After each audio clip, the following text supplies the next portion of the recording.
Assalamualaikum warahmatullahi wabarakatuh. Alhamdulillah, Allahumma salli ala Sayyidina Muhammad wa ala ali Sayyidina Muhammad. Yang sama kita hormati Ketua beserta seluruh pengurus Masjid Syuhada Damai Langgeng. Hadir juga bersama kita pagi ini Ketua Ikatan Abdul Internasional, Pak Abdul Wahid. Yang ceramah nih Abdul Somad. Ini orangnya. Baik. Mudah-mudahan Allah Subhanahu wa taala memberikan kita istiqamah iman dan Islam. Amin ya rabbal alamin. Saya akan membacakan satu hadis yang diriwayatkan dari Sayyidina Anas bin Malik dalam kitab Sahih Al-Bukhari tentang 4 dosa besar. Nanti setelah hadis ini saya sampaikan, menjelang waktu sholat sunan isyraq, saya jawab beberapa pertanyaan. Setelah itu kita sholat sunan isyraq masing-masing. Setelah sholat sunan isyraq, kabarnya ada acara makan bersama di rumah masing-masing. Ada? Oh ada. Nah, itu mancing panitia aja. Ada kitab yang selalu dijadikan rujukan umat Islam dalam bidang hadis, Sahih Bukhari. Saking cintanya orang Indonesia dengan Imam Bukhari, maka bisa dihitung di antara kita ini semua pasti punya kawan atau keluarga namanya Bukhari. Paling tidak nama lakinya Pak Bukhari, nama kawannya Pak Bukhari, saking cintanya nama Bukhari. Apa arti Bukhari itu Pak Ustadz? Bukhari itu artinya orang Bukhara, nama negaranya Uzbekistan. Jadi kalau di ujung itu huruf iya, itu menunjukkan artinya orang, misalnya Madinah, iya tambah di ujung, Madani, orang Madinah, Makki, orang Makkah. Pekanbaru payah juga, Pekanbarui. Jadi kalau di ujung itu ada huruf ya, nisbah, itu menunjukkan asal daerah. Ada Imam Masjidil Haram namanya Syekh Ahmad Khatib Al-Minkabawi, berarti Minangkabau. Syekh Muhammad Yasin bin Isa Al-Fadani, berarti orang Padang.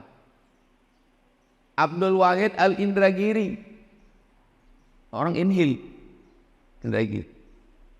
Dawai Langgengi, nama Langge.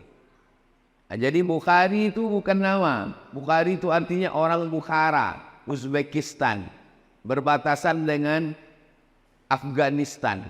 Yang mirip-mirip nama negaranya, Afghanistan, Uzbekistan, Tajikistan, Kirgistan, Pakistan. Nah, ini adalah ulama besar. Nama lengkap dia Muhammad bin Ismail bin Ibrahim bin Al-Mughirah bin Bardisbah. Muhammad bin Ismail bin Ibrahim bin Al-Mughirah bin Bardisbah. Kenapa Ustadz hafal cuman sampai Bardisbah? Karena Bardisbah ini atuknya yang kelima, mu'allab Persia masuk Islam. Dia bukan orang Arab. Jadi kalau ada orang mengatakan, saya ini Pak Ustadz tak bisa bahasa Arab, tak paham Quran karena bukan orang Arab. Imam Bukhari pun bukan orang Arab. Tapi ada yang bilang katanya Ustadz Somad orang Arab. Arab cemas, Arab maklum. Jadi Imam Bukhari ini orang Persia, atuknya mu'allab. Lalu kemudian umur 16 tahun dia pergi ke kota Makkah Al-Mukarramah melaksanakan ibadah haji. Lalu kemudian dari kota Makkah dia pergi ke kota Al-Madinah Al-Munawwarah, ziarah ke makam Nabi Muhammad SAW. Ketika sedang ziarah itu, sedang di Madinah, dia bermimpi berjumpa dengan Nabi Muhammad SAW. Ketika dia sedang bermimpi dengan Nabi Muhammad SAW itu, dia bermimpi dia sedang mengkibaskan kipas pengusir lalat.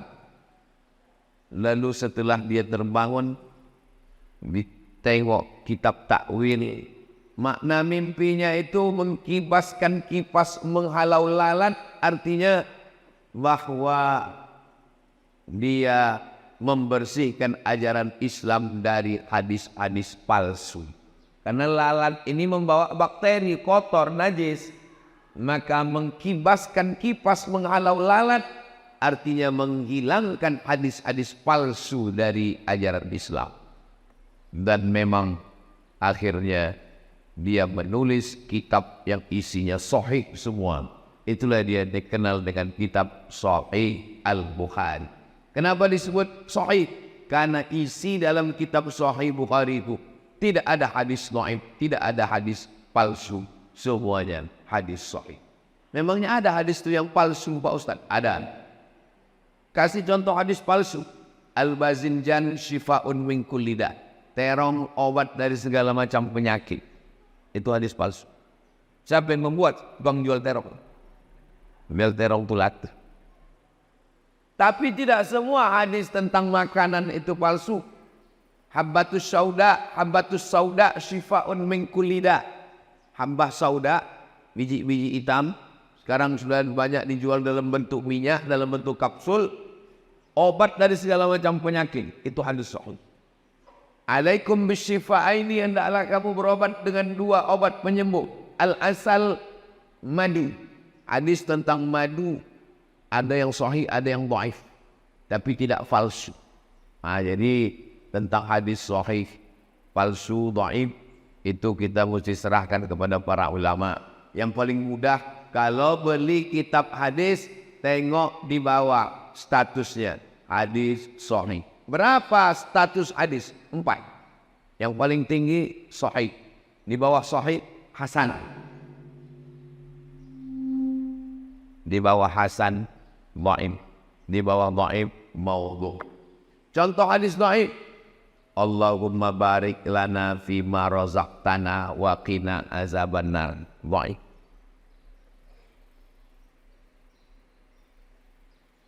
Awaluhu rahmah, awsatuhu maghfirah, akhiruhu itqun minan nar. Dhaif.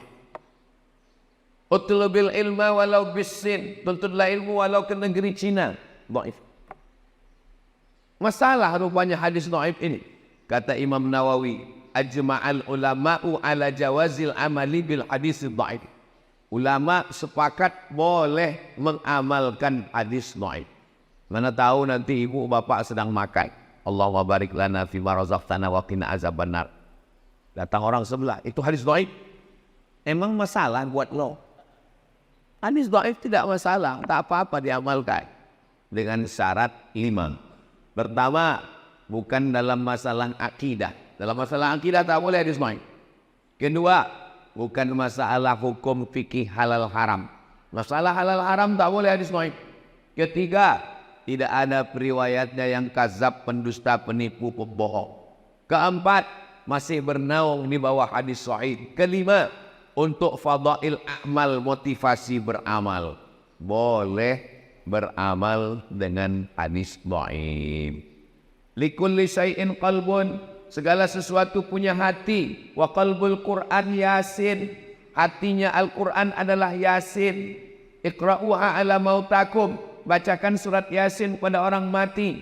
Hadis dhaif boleh diamalkan karena bukan masalah akidah, bukan masalah hukum halal haram. Tidak ada periwayatnya yang kazab, pendusta, penipu, pembohong, masih bernaung di bawah hadis sahih, dan dia untuk fadail amal, motivasi beramal. Ini dikaji di pondok-pondok pesantren. Pondok pesantren yang di antara tua di Sumatera Barat, namanya Pondok Pesantren Inyak Canduang. Didirikan oleh ulama besar tamatan Masjidil Haram, Syekh Sulaiman Ar-Rasuli. Syekh Sulaiman Ar-Rasuli Inyak Canduang bersama dengan Inyak Jaho membuat organisasi namanya PERTI, Persatuan Tarbiyah Islamiyah. Komisi Fatwa Perti Riau, namanya Abdul Somad. Ini orang. Pesantren Inyak Candong itu punya alumni, nama alumninya Abdul Wahid. Ini orang. Jadi beliau ini tamat pesantren Inyak Candong, lalu kemudian melanjutkan ke UIN Suska, Fakultas Tarbiyah, lalu kemudian menjadi DPRD Provinsi Riau 2 periode, lalu kemudian DPR RI, dan sekarang balihonya banyak berserak-serak. Asal nampak baliho 3, itu beliau ada saya satu, salah satunya saya. Tadi saya tengok baliho ini 3, rupanya 3 gambar saya. Adapun hadis yang mau kita kaji ini, bunyi hadisnya, Su'ilan Nabiyyu sallallahu alaihi wasallam anil kabair, an akbaril kabair. Nabi ditanya tentang dosa apa yang paling besar. Ada dosa besar, ada dosa kecil, ada dosa besar, ada dosa terbesar di antara dosa besar. Dalam hadis ini ada 4 dosa paling besar di antara dosa besar. Yang pertama kata Nabi, al-isyraku billah, syirik, mempersekutukan Allah. Siapa yang mempersekutukan Allah ini? Makanya nama perbuatannya syirik, orangnya namanya musyrik. Kata mereka Tuhan itu ada jantan, ada betina. Tuhan yang jantan namanya Allah, Tuhan yang betina namanya Lata. Ada Lata, ada Uzza, ada Manat, ada Hubal, ada Jibti, ada Tawun, ada Naham. Tuhan jantan namanya Lata, Tuhan betina namanya, Tuhan jantan namanya Aziz, Tuhan betina namanya Uzza. Tuhan jantan namanya Manan, Tuhan betina namanya Manat. Tuhan jantan namanya Allah, Tuhan betina namanya Lata. Nikah Tuhan jantan sama Tuhan betina tadi, lahirlah anak-anak Tuhan. Anak Tuhan itu malaikat-malaikat, banatullah, anak Tuhan. Jadi tentang cerita Tuhan punya bini dan punya anak, itu kerja orang musyrik. Dari mana pemikiran Tuhan berbini beranak ini? Ini datang dari budaya Yunani kuno. Ada Tuhan jantan namanya Zeus, yang sekarang sudah masuk dalam game online dan judi online. Zeus ini punya bini Tuhan. Lalu lahirlah anaknya laki-laki, turun dari langit ke bumi. Nama anaknya itu Hercules, anak Zeus. Bini Zeus mati, kemudian Zeus berbini lagi. Bininya yang kedua ini jahat, kejam, memusuhi Hercules. Itulah setan. Jadi kalau ada bini jahat berarti tak ada, saya bilang begitu. Jadi mitologi namanya. Ketika datang Nabi Muhammad SAW, ajarannya yang pertama adalah jangan syirik. Makanya kalau orang mau masuk Islam, dia mesti bisa mengesampingkan ini semua. Ajaran pertama dalam Islam, la ilaha. Kau jangan menyembah pokok kayu. Menyembah pokok kayu itu syirik, karena menduakan Allah. Kita diajarkan 17 kali sehari semalam, iyyaka na'budu wa iyyaka nasta'in. Ini sekarang banyak orang iyyaka na'budu wa duku nasta'in. Kenapa berdukun itu syirik? Karena dukun-dukun berkawan sama setan. Dukun mintanya ke setan. Saya tak percaya Pak Ustadz dukun itu mintanya ke setan. Buka Quran juz 29. Ada satu surat namanya surat Al-Jin. Kenapa surat Al-Jin? Bapak dengarkan aja pengajian. Ya, terbaik. Karena pengajian subuh ini sudah direkam. Kenapa surat Al-Jin? Karena memang makhluk jin itu ada. Siapa yang tak percaya kepada jin, berarti dia tidak percaya kepada surat Al-Jin. Kalau tak percaya kepada surat Al-Jin, berarti tak percaya kepada Quran.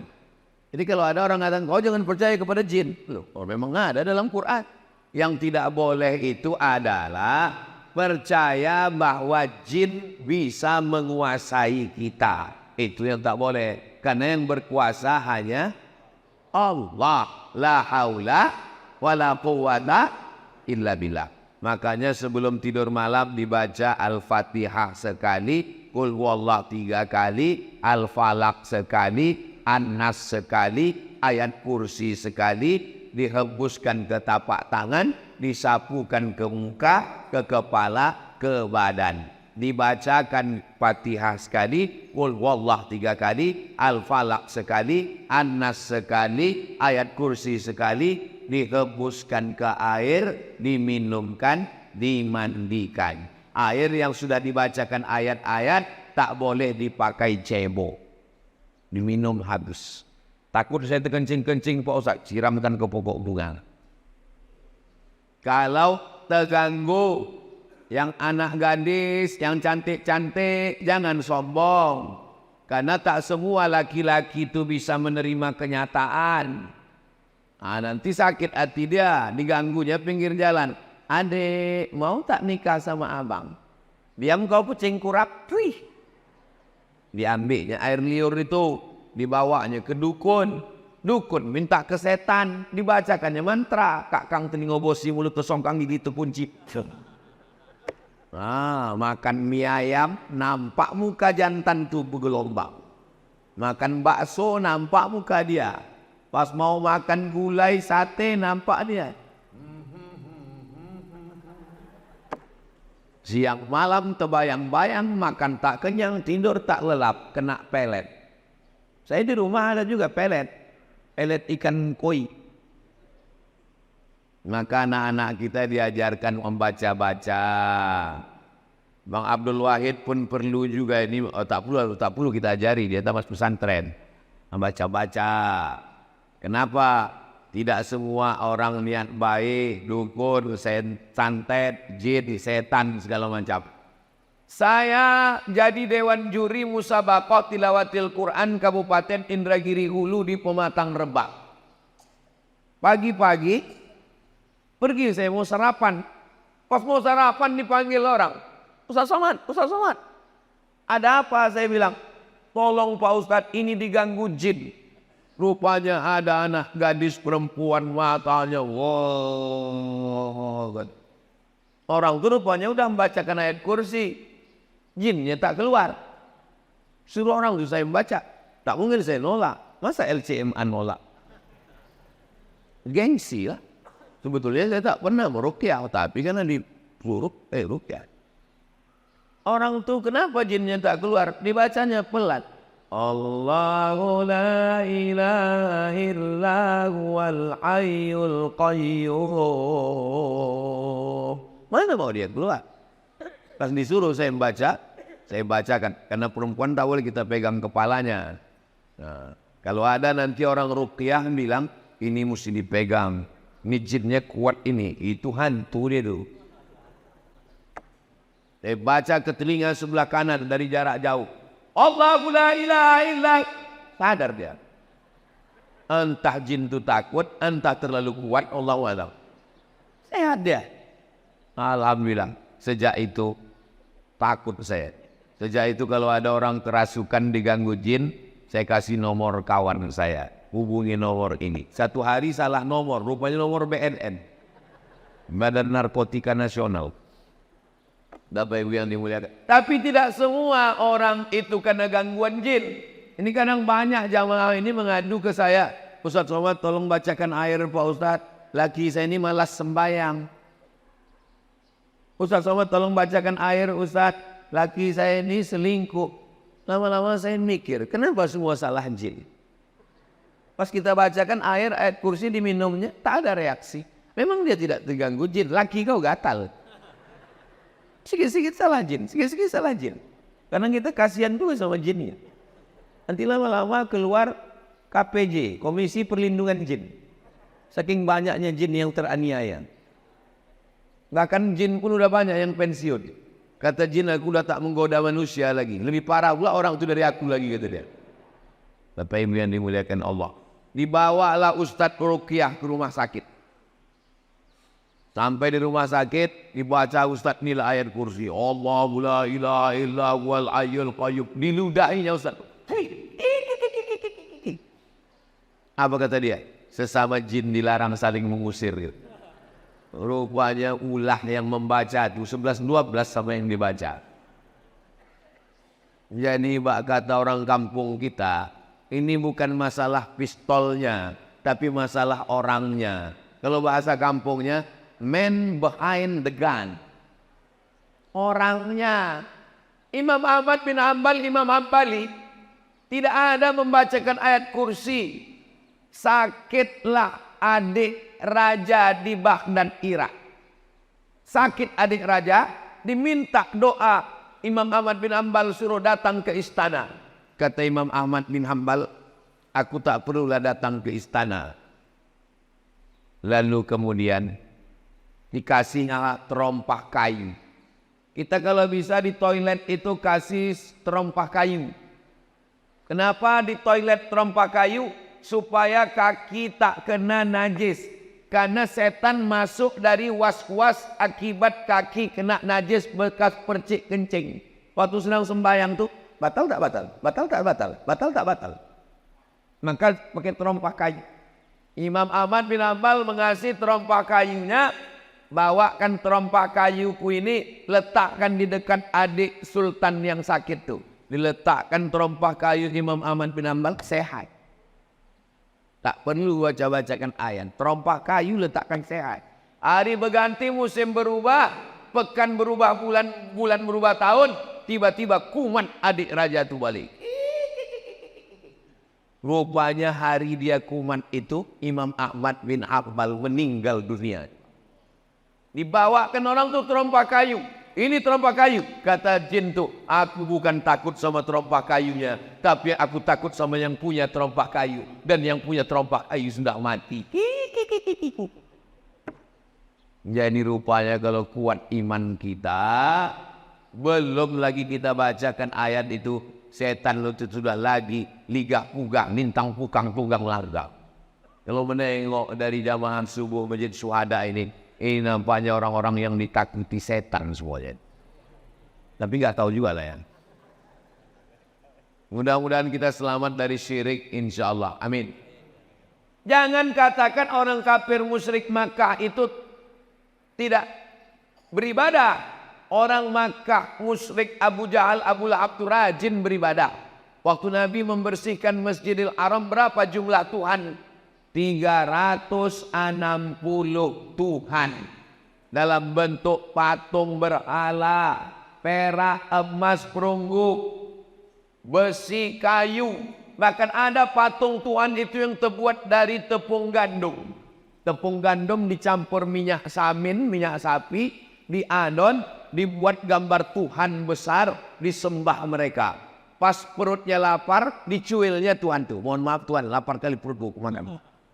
Itu maka mereka disebut dengan jahil. Kenapa jahil? Karena tidak mengenal Tuhan. Maka dalam tauhid dikenal awwaluddin ma'rifatullah. Perkara pertama dalam Islam adalah mengenal Allah. Wujud tidak baqa mukhalafatu lil awadisi qiyamuhu binafsihi wahdaniyah qudrat iradat. Tapi dakwah pengajian ke kampung-kampung tak sampai. Jangankan ke kampung, ke Palas aja tak sampai. Mohon maaf Ustadz Somad, tolonglah kirim Ustadz-Ustadz ke Palas nih Pak Ustadz. Tak sampai Ustadz Ikmi, Ustadz MDI dari Pekanbaru Pak Ustadz. Gas motor tuh cuma sampai di jembatan Leton. Asal sampai Leton mati mesin. Itulah maka Ustadz Al-Nob Dinar membuka pesantren di Palas. Alhamdulillah anak-anak tahfiz Quran itu yang jadi imam.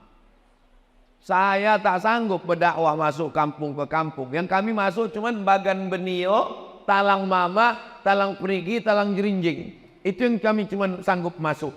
Yang bisa mengirim dai-dai ke pedalaman Riau ini adalah gubernur. Kalau terpilihlah gubernur yang peduli pesantren, tamat pesantren, peduli dakwah, dikirimnya lah dai-dai ke pedalaman, insya Allah. Mudah-mudahan terpilihlah orang yang peduli kepada dakwah, insya Allah. Amin. Tapi kami bingung Pak Ustadz, banyak kali balego-balego sekarang. Kalau tuan sholat Jumat jangan lupa bawa kain. Kalau udah ada yang ada gambar Ustadz Somad, jangan lagi ke yang lain. Jelas. Kalau tuan pergi ke Palas, jangan lupa membawa kawan. Kalau ada yang bilang tak jelas, memang dia belum sarapan. Yang kedua, apa itu dosa besar? Uququl walidain, durhaka kepada orang tua. Tahu Bapak Maradona? Maradona ditanya, siapalah orang yang paling kau idolakan Maradona? Kata Maradona, ayahku melepuh keringatnya mencari makan untuk aku. Lalu kemudian dia balik ke rumah. Ayah Maradona itu kuli. Balik dia ke rumah. Dia bilang, kami tanya, ayah dari mana? Aku dari jalan-jalan tadi, kata dia. Karena dia ingin menyenangkan hati kami. Dibelikannya aku bola. Dialah yang pertama kali membelikan aku bola, menyuruh aku ke lapangan bola. Tak layak aku membanggakan orang lain. Sementara ayahku yang sudah berpeluh keringat, darah, air mata, membelikan bola untuk aku. Jadi Maradona itu mungkin akidahnya tak sama dengan kita. Tapi pasal kepada orang tua, dia termasuk orang yang berbakti kepada orang tua. Saya tidak mengajak Bapak Ibu suka sama Maradona. Tak suka ya tak apa-apa. Kita bebas, kita demokrasi kok. Tapi jangan caci maki, sumpah serapah, ejek mengejek, bully membuli. Begitu juga dalam hal masalah pilkada ini. Jangan, beda biasa. Tapi jangan caci maki, sumpah serapah. Kalaupun ngejek, hati-hati juga. Ini survei kan udah 35%. Susah mengejarnya. Kalaupun ngejek, ya sekedarnya aja lah. Susah nanti memperbaiki hubungan kita. Saudaraku yang dimuliakan Allah Subhanahu wa Ta'ala. Jadi, masalah orang tua, mudah-mudahan anak-anak kita ini semua anak-anak yang berbakti kepada orang tua, insyaallah. Amin. Yang ketiga, yang dosa terbesar itu adalah qatlun nafsi, membunuh. Membunuh, benci, sakit hati sama orang, sewa preman, tabrak, mati, kecelakaan, padahal membunuh. Sakit hati sama orang, pergi ke dukun, santet, dibunuh pakai jin. Jin bisa membunuh. Sahabat Nabi ada yang meninggal dibunuh jin. Namanya Sa'ad bin Ubadah. Dibunuh jin di dalam toilet. Memang sudah sampai ajalnya, mati syahid. Kita sebelum masuk ke toilet, Allahumma inni a'udzubika minal khubusi wal khaba'is.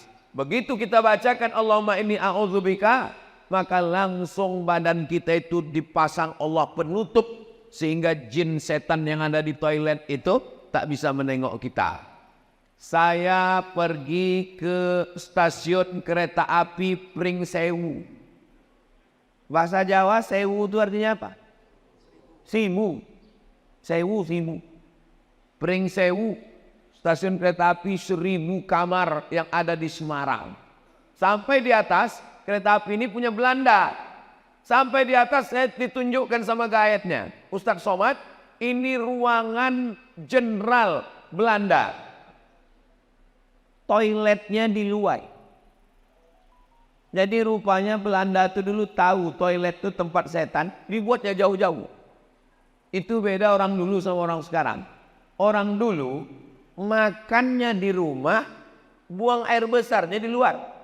Orang sekarang makannya di luar, buang air besarnya di kamar. Ustaz Somad ini ngomong gitu macam toilet dia tidak di rumah aja. Toilet saya di rumah, tapi ada dindingnya, ada pintunya. Ditutup, mau tidur malam ditutup. baca doa. Mau masuk ke dalam, Allahumma inni a'udzubika minal khubuthi wal khaba'is, dipasang Allah semacam protek pelindung, tertutup badan kita ini semua. Jadi orang yang tak baca doa Allahumma inni a'udzubika minal khubuthi wal khaba'is, masuk ke toilet, ditengok jin, ditengok hantu, ditengok setan. Syukur-syukur setan itu kalau cuma nengok. Kalau dia streaming, hidup aja kamera, ditonton semua sama kawan-kawannya. Masa setan itu canggih juga punya handphone macam kita Pak Ustaz? Baca buku Isa Daud dari Mesir. Judulnya Al-Hiwar Ma'ajinnil Muslim. Teknologi jin lebih canggih daripada teknologi zaman kita sekarang. Mana buktinya? Jin Ifrit. Jin Ifrit sanggup memindahkan kursi Balqis dari Yaman ke Palestina sebelum Nabi Sulaiman berdiri. Kata Nabi Sulaiman, ayyukum ya'tini bi'arsyiha qabla an ya'tuni. Siapa yang sanggup membawa kursi Balqis dari Yaman ke Palestina 3000 km sebelum Ratu Bilqis sampai, apa kata jin Ifrit? Ana atika bi qabla an taquma min maqami. Aku bisa memindahkan kursi Balqis dari Yaman ke Palestina sebelum kau tegak dari tempat duduk. Tegak dari tempat duduk itu berapa detik? 5 detik kalau tak kena osteoporosis. Cobalah tegak. 1, 2, 3, 4, 5. Pindah kursi Balqis. Ada sekarang orang yang bisa memindahkan ini 5 detik ke Palestina? Tak ada. Kalau ada kita minta jasa dia memindahkan supaya Benyamin Netanyahu itu pindah ke Damai Langgeng. Sampai sini baru kita gulai dia. Asam podeng. Uquful walidain, durhaka pada orang tua yang keempat. Pertama, syirik. Kedua, durhaka orang tua. Yang ketiga, membunuh. Yang keempat, syahadatuz zur, kesaksian palsu. Jangan bersaksi palsu. Saya nggak pernah bersaksi palsu Pak Ustaz. Orang kalau sudah disebut saksi palsu, bayangan dia di pengadilan, ditanya hakim, apakah saudara melihat peristiwa ini? Saya melihat Pak Hakim, padahal dia tak menengok. Jangan lupa, kita bersaksi palsu ini bukan di pengadilan. Bersaksi palsu di mana? Di masjid. Di masjid kita bersaksi palsu. Berdirilah keluarga ahli waris. Apakah jenazah ini baik? Baik. Kau sudah memberikan kesaksian palsu. Bukan kau kenal siapa dia. Tak koruptornya dia. Tak makan haramnya dia. Saya kalau ditanya jamaah, dan saya belum pernah seumur-umur menjebak jamaah. Saya kalau ditanya orang, apakah jenazah ini baik? Aku tak tahu. Aku bilang. Mana kita tahu? Tapi kalau orang itu baik, memang saya bersaksi. Beberapa jenazah saya tulis di Instagram. Aku bersaksi orang ini baik. Kita bersaksi. Ada hadisnya tentang bersaksi jenazah ini, ada hadis sahihnya. Lewat jenazah. Waktu lewat jenazah, orang memuji. Dia orang baik, dia orang baik, dia orang baik. Apa kata Nabi? Antum syuhada'ullahu 'alal ard. Kalian saksi-saksi Allah di atas muka bumi. Wajib dia masuk surga. Tapi saksinya tidak direkayasa. Kapan kita bersaksi palsu? Waktu acara akad nikah. Aku nikahkan engkau dengan anakku dengan mahar sebentuk cincin emas tunai. Sah? Sah. Padahal tidak sah. Kenapa? Karena itu bukan anak dia. Bukan anak dia itu. Kok tahu Ustaz bukan anak dia? Nikahnya Januari, lahirnya Mei. Mana ada hamil 5 bulan? 9 bulan 10 hari baru lahir. Kenapa pula nikah Januari lahir Mei? Pas ditanya berapa bulan lahir? 5 bulan. Kok cepat kan? Ini edisi minimalis. Mana bisa? Itu bukan anak kamu. Ini sudah tes DNA ke Singapura Pak Ustadz. Darahnya sama. DNA tak laku dalam nasab. Wah. Nasab dalam Islam itu bukan pakai DNA. Tapi inilah jelas itu memang maaf cakap memang benih dia. Tak ada laki-laki lain. Kenapa tak diakui? Di mana kesalahan dia? Kesalahan dia satu. Mencoblos sebelum hari H. Kertas yang dicoblos sebelum tanggal 27 November tidak diakui KPU. Jelas?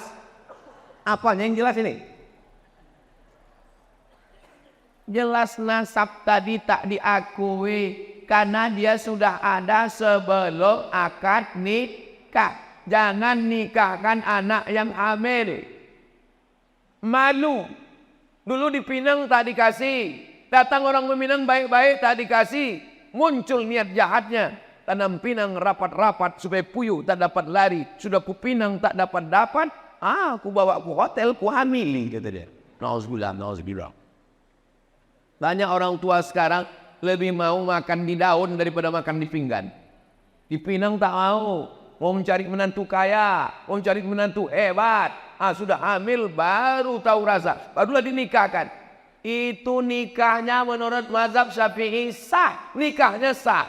Yang jadi masalah setelah lahir anak. Lahir anak tak boleh dibinkan ke dia. Karena itu bukan anak dia. Lahir anak, mati si bapak, anak ini tak dapat hak tawaris karena mereka tak ada hubungan nasab. Lahir anak laki-laki, setelah itu lahir adiknya perempuan.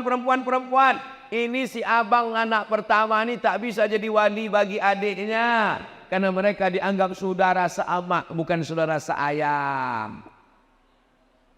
Meninggal tak dapat warisan, menikah kebetulan anak hasil coblos sebelum hari H tadi anak itu perempuan 25 tahun umurnya cantik dipinang orang. Tak bisa kau walikan pak. Itu bukan anakmu. Lalu walinya siapa kalau dia mau nikah nanti? Fasultanu waliun man la waliyalaha. Walinya adalah wali hakim pakku. Enggak enak lah Pak Ustadz. Saya dulu kenapa ya? Enggak enak lah Pak Ustadz, saya kan bapaknya, gimana cara saya menolak? Mesti kuajari juga cara menolak, pura-pura mencret, kalau sakit perut tak bisa. Kalau ditanya Pak Kua, mohon maaf Pak Kua, aku tak bisa mewalikan ini. Pak Kua tahulah, iyalah bukan bapak aja, memang udah begitu, udah kebanyakan sekarang kan Bapak. Jaga anak-anak kita Pak, jaga anak-anak kita Bu. Saya ini lemah penceramah Ustadz. Yang bisa menjaga itu adalah pemimpin yang bisa memasukkan pendidikan agama ke sekolah umum, merendahkan biaya pendidikan pondok pesantren. Ustadz Al-Nob ini pimpinan pesantren Nurul Azhar Palas. 1 tahun 25 orang gratis. 25 orang, sekarang 100 orang gratis. Laki-laki di Palas. Saya di Mahat Az-Zahra, Limbo Panjang perempuan, setahun gratis 25. Setahun cuma 100 orang yang sanggup kami gratis. Jadi Ustaz Somad menggratiskan santri di Limbo Panjang 100 gratis, yang lain bayar. Dari mana Ustaz bisa dapat duit 100 itu? YouTube. Jadi kalau ada orang memfitnah saya memang sakit hati saya. Itu Somad itu beli mobil itu dari YouTube tuh. Itu maka bunyi knalpotnya tuk. Semua duit YouTube itu untuk makan santri, gaji guru, beli beras, beli gulai, beli ikan, bayar listrik, bayar lampu. Tidak pernah duit YouTube ini masuk ke rekening saya. Masuk semuanya. Ustaz ku tengok keliling kemana-mana dengan Bang Abdul Wahid. Kenapa Ustaz berkeliling? Apa salahnya sesama Abdul saling tolong menolong? Ini jangan-jangan Ustaz dapat duit banyak ini Pak Ustaz. Tanya Ustaz Al-Nob. Kita punya program 20 jam. Hari Sabtu, hari Jumat Sabtu. Jumat Sabtu bulan Oktober, Jumat Sabtu bulan November. Semua duit yang masuk diserahkan untuk makan santri, gaji guru. Ini perlu saya jelaskan di tempat yang suci ini. Supaya apa? Jangan ada dusta di antara kita. Bapak Ibu yang dimuliakan Allah. Jelas? Bahasanya jelas. Tak terasa waktu ini berlalu. Sudah habis waktu sholat sunat isyraq masuk. Padahal tadi saya bilang jawab pertanyaan. Rupanya kalau kita ceramah di tempat orang yang hatinya bersih itu. Tak terasa waktu itu berlalu. Saya pernah ceramah di tempat orang yang hatinya suntuk. Lama kali terasa tauhid. Kapan itu Pak Ustaz? Waktu acara buka bersama. Oh gini loh orang tadi. Selesai tausiah, mohon maaf Pak Ustaz. Saya mohon maaf Bapak Ibu. Saya tadi waktu tausiah itu lama kali saya rasa, saya bilang. Kata jamaah itu kami yang mendengar lebih lama lagi Pak Ustaz. Saya jawab dulu ini dulu, habis saya jawab baru kita sholat sunat isyraq 2 rakaat. Saya seorang muslimah sudah tak muda lagi, usia 35 tahun. Masalah umur ini bukan masalah angka, Besti. Umur ini masalah rasa. Saya nih rasa saya sekarang rasa 27 aja. Beberapa bulan yang lalu datang seorang laki-laki berusia 28 tahun. Ingin menjalani hubungan serius dengan saya. Kalau memang dia serius, jangan cuma berani bawa mawar, tapi berani bawa mahar. Saya selidiki laki tersebut ternyata pekerjaannya seorang pembeli berondolan sawit. Mantap. Dan dia mau sholat tapi belum 5 waktu. Tambah. Kemudian pas hari Jumat beliau saya WA di waktu sholat Jumat dan dia menjawab WA saya dan kita chattingan sepanjang waktu sholat Jumat. Jangan terima lagi. Sedang Tuhan aja dia khianati, apalagi kamu. Dan saya menolak beliau dengan alasan perbedaan usia yang jauh. Masalah umur tak masalah. Nabi Muhammad dengan Khadijah jauh 15 tahun, tak apa-apa. Dalam hati saya karena pekerjaan beliau yang saya ragu kehalalannya. Yang jadi pertanyaan, ini curhat banyak kali nih. Apa pekerjaan sebagai pembeli berondol itu halal? Jual belinya sah. Pekerjaannya halal selama tidak ada unsur tipu, tidak ada unsur kazib bohong, tidak ada unsur zulm aniaya, maka jual beli berondol sah. Apakah saya salah berdosa karena telah menolak sinyal jodoh dari Allah di usia saya? Istikharah. Masalah dia tak sembahyang Jumat udah kena pancing sekali, kasih tahu, Bang, kemarin kita chatting hari Jumat tuh, kenapa kau chatting terus? Berarti kau tak sembahyang Jumat. Dek, sebetulnya abang musafir. Oh, tak boleh kita sembarang tuduh. Mudah-mudahan dia sholat. Kalau dia mau, bagus. Terima dia dengan baik. Mudah-mudahan jadi keluarga yang sakinah, mawaddah, warahmah. InsyaAllah. Amin ya Rabbal. Hah? Mana? Makin-makin kecil tulisan ini, Ustaz. Anak saya mondok di Mojokerto. Dari tahun kemarin kelas 1 SMP. Dari pertama masuk anak sudah diganggu oleh jin. Anak saya tetap bertahan dan selalu beberapa bulan kuku anak saya dicabut satu persatu oleh jin ini. Anak saya sering pulang hampir 1 tahun begitu terus, Ustazah. Anak saya suruh pindah pondok, tidak. Saya mau bingung, akhirnya kenalkan kelas 2 SMP, loh kok ini dicabut lagi kukunya. Oh berarti ini jin PKI ini. Suka mencabut kuku. Kalau suka mencabut alis mata, itu jin perempuan. Dan suka mencabut alis.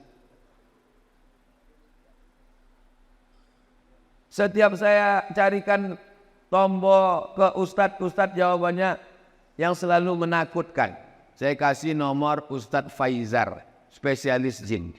Nanti minta ke Ustadz Alnob ya. Saya tak berani nge-share nomor dia, nanti terganggu dia. Nanti saya kasih ke nomor Ustadz Alnob, Ustadz Faizar.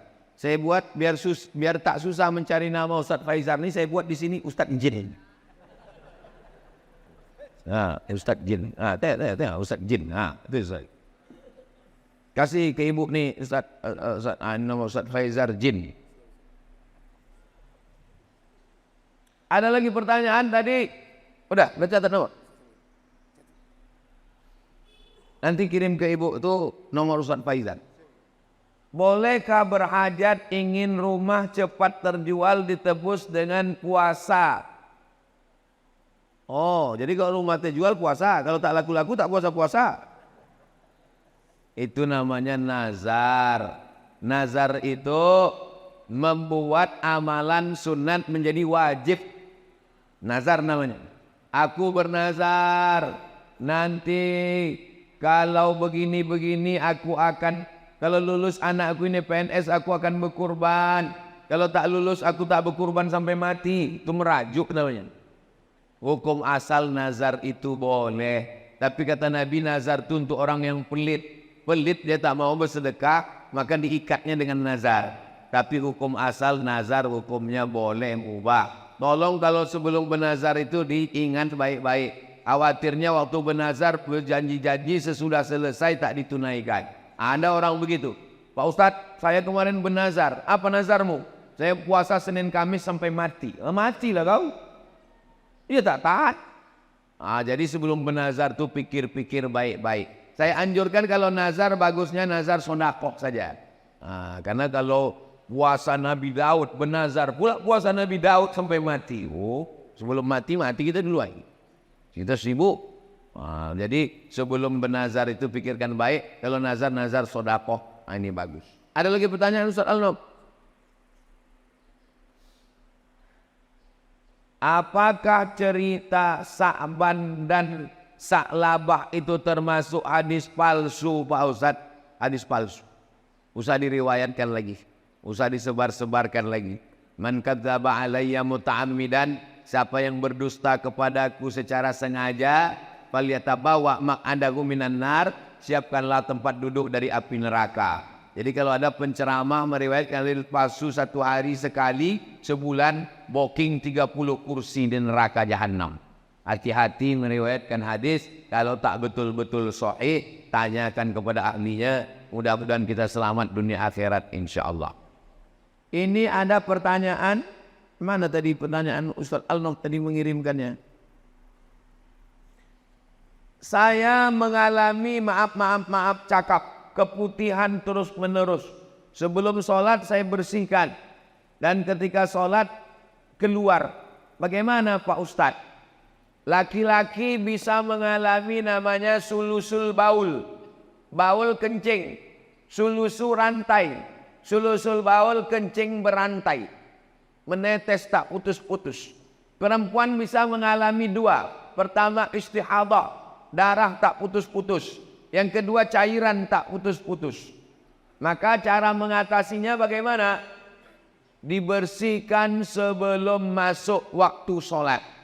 Pergi ke toilet, bersihkan, sesudah itu pakai pembalut. Setelah dipakai, berwuduknya setelah masuk waktu. Jadi kalau zuhur jam 12.15, jangan berwuduk sebelum azan, sebelum masuk waktu. Begitu mendengar suara azan, Allahu Akbar, Allahu Akbar, masuk ke toilet, bersihkan, pasang pembalut, maka yang menetes setelah wuduk tadi, ma'fu anhu, termaafkan. Bisa terjadi tiga. Pertama, sulusul baul kencing tak putus. Kedua, istihadah darah tak putus. Ketiga, cairan yang tak putus keluar. Khurujus syai'i anis sabilaini, keluar sesuatu dari dua jalur. Dari kubul bagian depan, dubur bagian belakang. Kalau keluar dia batal wudhu. Kalau batal wudhu, batal sholat. Tapi ada keringanan. Kalau dia menjadi penyakit berobat, berkusu. Kalau tak juga sembuh, maka dia menjadi ma'fu anhu, termaafkan. La yukallifullahu nafsan illa wus'aha. Itulah kaji kita subuh ini. Mudah-mudahan berkah. Kita sholat sunan isyraq. Habis itu nanti kita tak tahulah tahap kata panitia. Habis itu kami nanti akan lanjut ke Pasar Pagi, lanjut ke dialog. Habis itu kami ke Rokan Hulu, ke Pasir Pangarayan, ke Ujung Batu. Jadi Ustaz Somad ini keliling-keliling terus nih sampai kapan? Sampai tetes darah penghabisan. Tanggal 27 November, hari Rabu, jam 12 siang, tutup TPS. Barulah selesai. Ala hazihin niyah al-Fatihah. A'udzubillahi minasyaitonirrajim. Bismillahirrahmanirrahim. Alhamdulillahirabbil alamin. Arrahmanirrahim. Maliki yaumiddin. Iyyaka na'budu wa iyyaka nasta'in. Ihdinas siratal mustaqim. Siratal ladzina an'amta 'alaihim ghairil maghdubi 'alaihim waladdallin. Amin. Allahumma salli ala Sayyidina Muhammad wa ala ali Sayyidina Muhammad. Assalamu alayka ya Rasulullah. La tada' lana dzamban illa ghafarta. Pulang kami dari masjid syuhada ini bersih dari dosa-dosa. Wala dainan illa qadaita. Tolong kami lepas dari hutang piutang riba. Wala maridan illa syafaita. Yang sakit-sakit angkat penyakitnya. Wala mayitan illa rahimta. Yang meninggal dunia ampunkan dosanya. Wala aziban illa zawajata. Yang belum menikah jumpakan dengan jodohnya. Wala raghiban illa anjabata. Berikan keturunan soleh solihah anak penghafal Quran. Ya qadiyal hajat, engkau menunaikan hajat. Iqdi hajatina, tunaikan segala hajat kami. Allahumma rzuqna imaman adila, berikan riau pemimpin yang adil dan amanah. Pemimpin yang takut kepada engkau ya Allah. Pemimpin yang peduli kepada anak yatim, fakir, miskin ya Allah. Rabbana taqabbal minna innaka antas samiul alim wa tub alaina innaka antat tawwabur rahim. Rabbana atina fid dunya hasanah wa fil akhirati hasanah wa qina azabannar. Wa sallallahu ala sayyidina Muhammad wa ala alihi wa sahbihi wa sallam walhamdulillahi rabbil alamin. Taqabbalallahu minkum minna wa minkum taqabbal ya karim. Salat sunat Isyraq 2 rakaat. Habis itu baru kita bersalam-salaman. Musolli sunatal isyraq raka'ataini lillahi ta'ala. Terima kasih segala perhatian, mohon maaf segala kesilapan. Wassalamualaikum warahmatullahi wabarakatuh.